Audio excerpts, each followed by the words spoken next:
day, Southern Door High School. This is your weekly news report. I'm Katie H. with local news. I'm Katie B. with your sports report. I'm Devin V. with technology. And I'm Cora B. with world news. On Monday, the men's college basketball championship tipped off with high expectations for each team. UConn's Kemba Walker was the favorite, outscoring many of his opponents going into the game and leading UConn to their third NCAA championship game. For Butler, they had the experience. They were in the same position last year with the same young coach and experienced players Matt Howard and Shelvin Mack. However, this game ended up being what some call the ugliest game in history, with UConn shooting just 35% and Butler a mere 18.8%. UConn made that 35% enough, though, as they outscored the Bulldogs in a second-half run 53-41. The Huskies' 53 points were the least scored by a winning team since 1949. To lead Connecticut was fearless Kemba Walker with 16 points and 9 rebounds. Butler's Shelvin Mack finished with 13 points, and Matt Howard scored 7 points, shooting only 1 of 13 from the field. It was a rough shooting night for both teams, but UConn went on to win their third NCAA title, and at 68, Jim Calhoun became the oldest coach in history to win a championship game. He will go down as one of the best coaches in history, fighting family deaths, battling cancer, and still racking up 3 NCAA titles. In other NCAA basketball news, BYU's Jimmer Fredette was awarded the 2011 Naismith Trophy, his 5th prestigious award this season. The Atlanta Tip-Off Club's Eric Oberman speaks of Jimmer in the press release. In the end, Jimmer's exhilarating play for the Cougars this season was simply too much for voters to ignore. We congratulate Jimmer and all the finalists on a remarkable season and wish each of them the best of luck in their future basketball careers.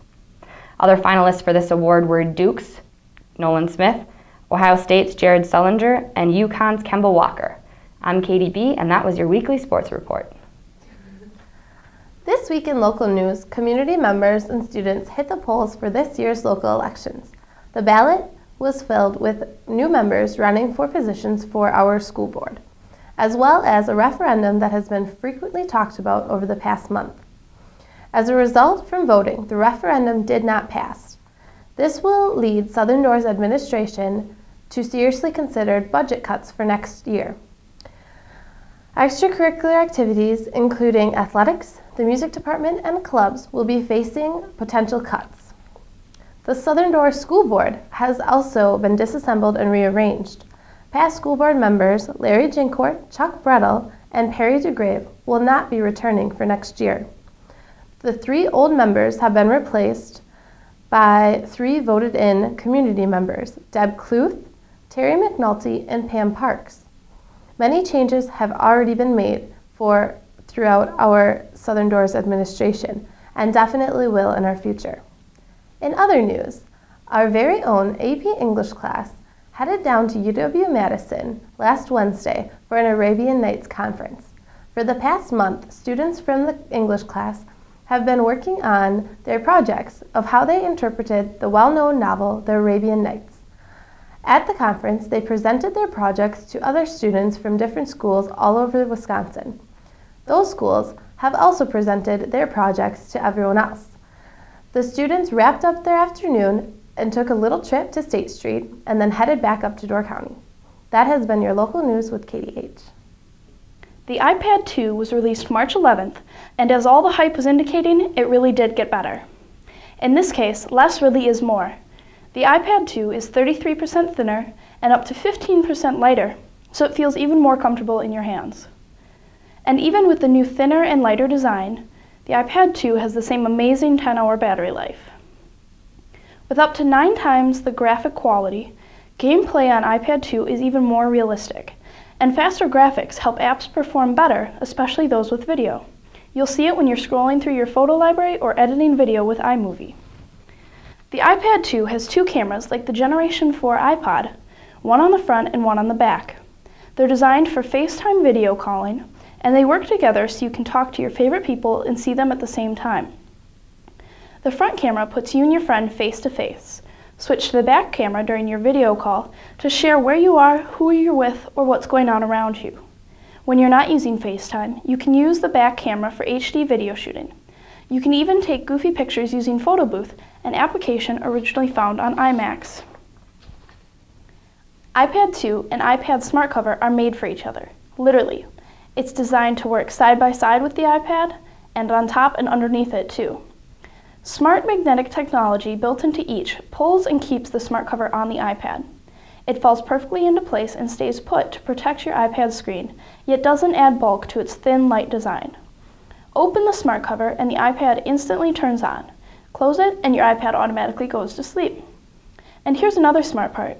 It transforms into the perfect movie watching, game playing, web surfing stand, not to mention it comes in 10 bright colors. Reviews keep the hype going with comments like, "The iPad 2 is the holy grail of computing," from a Computer World reviewer, and "The already splendid iPad just got better," from USA Today. To truly get the experience of this technological feat, you have to have one for yourself. This has been Devin V with your weekly technology update. In world news this week, leaders of Congress are busy meeting with President Barack Obama at the White House over the budget deal. But if they are unsuccessful, the impact of the governmental shutdown could hit close to home for the president. The executive office of the president encompasses almost 50 different departments of the White House, ranging from executive resident to the Social Security's office to the White House, press secretary to the White House Council, and press secretary to the White House Council. In addition, there are other departments such as the United States Secret Service and landscapers which fall under these departments. According to the Office of Management and Budget, the law exempts some employees from government shutdowns if their work is essential during a shutdown. While no one is talking about how this affects them personally, some categories of these workers have been identified. Accepted employees include members of the military and law enforcement. The United States Secret Service will still be protecting the Bidens and the Obamas during this shutdown. Since the White House is technically a national park, the grounds are tended to by the National Park Service, but they are still not certain if their work will be continued during this shutdown. Officials continue to debate this issue as the possible shutdown day has approached extremely quickly. In other news, this week Boeing issued a bulletin advising operators of aircraft, similar to the one which was damaged in flight, to inspect their planes for cracks after only 30,000 flights. The Federal Aviation Administration mandated these inspections, ordering them to take place after 500 flights after the 30,000 mark. This may be a temporary measure, as they are unsure what has caused the crack in the Boeing 737 while it was in flight on April 1st. This has been World News with Cora B.